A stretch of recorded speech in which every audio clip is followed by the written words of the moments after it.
Hello students, हम लोग करने वाले हैं class 10th exercise 5.1 arithmetic progression. और क्वेश्चन नंबर हम लोग 4th कर रहे हैं, जिसमें क्वेश्चन है which of the following are APs. इनमें से सीक्वेंस दिए हुए हैं काफ़ी सारे, तो कौन से एपी हैं। If they form an AP, अगर वो एपी बनाते हैं, find the common difference D, common difference D पता करें, एंड 3 मोर टर्म्स, और 3 दूसरी टर्म्स और लिखनी है।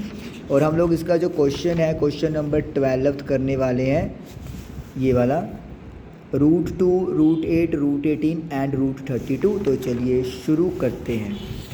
तो ये मेरे यहाँ पे सीक्वेंस लिखा हुआ है √2, √8, √18 एंड √32।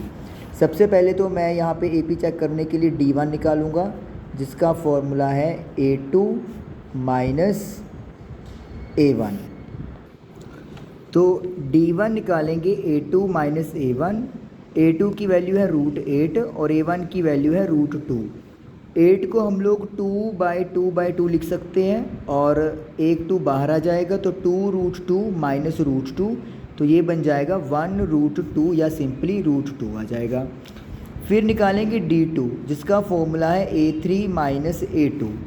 A3 की वैल्यू है √18 और A2 की वैल्यू है √8। 18 2 मल्टीप्लाई बाई 3 इसके फैक्टर्स हो गए। 8 जो है वो 2 मल्टीप्लाई बाई 2 हो गया, तो ये आ गया आपका 3√2 माइनस 2√2। 1 2 बाहर आ जाएगा और 1 2 अंदर रहेगा, क्योंकि रूट के अंदर नंबर सेम है तो माइनस हो जाएंगे। 3 - 2 1, तो 1√2 या सिंपली √2। तो अभी भी सेम आ रहा है। तो अब A4 माइनस A3 निकालेंगे D3 निकालने के लिए। √32 माइनस √18, 32 के फैक्टर्स बन गए और 18 के फैक्टर्स बन गए। पेयरिंग में 1 2 और यहाँ पे भी 1 2 बाहर आ गया, तो √2 आ गया। -3 बाहर आ जाएगा तो √2 अंदर, तो 4√2 माइनस 3√2, तो ये आपका 1√2 बन गया। तो यानी कि D जो है वो सभी इक्वल आ गए और ये इक्वल आके √2 बन गया। जब सभी D इक्वल आते हैं तो ये सीक्वेंस एक एपी बनेगा।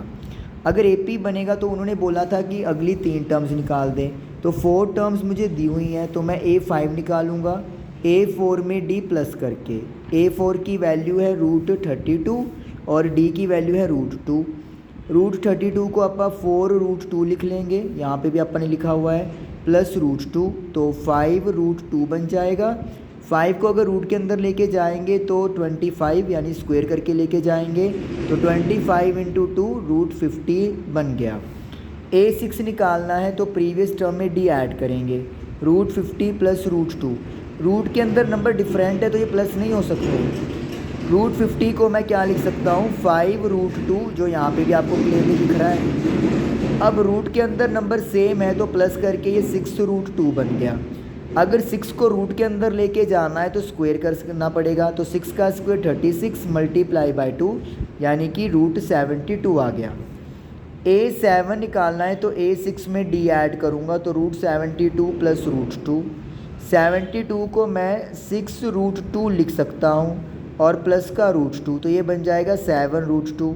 7 को अगर अंदर लेके जाना है तो ये 49 बन जाएगा, यानी कि 7 का स्क्वायर। 49 को 2 से मल्टीप्लाई किया तो 98 बन गया रूट का। तो √50, √72 और √98, ये 3 नंबर्स हमारे बन गए। नेक्स्ट 3 टर्म्स जो हमें फाइंड करनी थी। Thank you.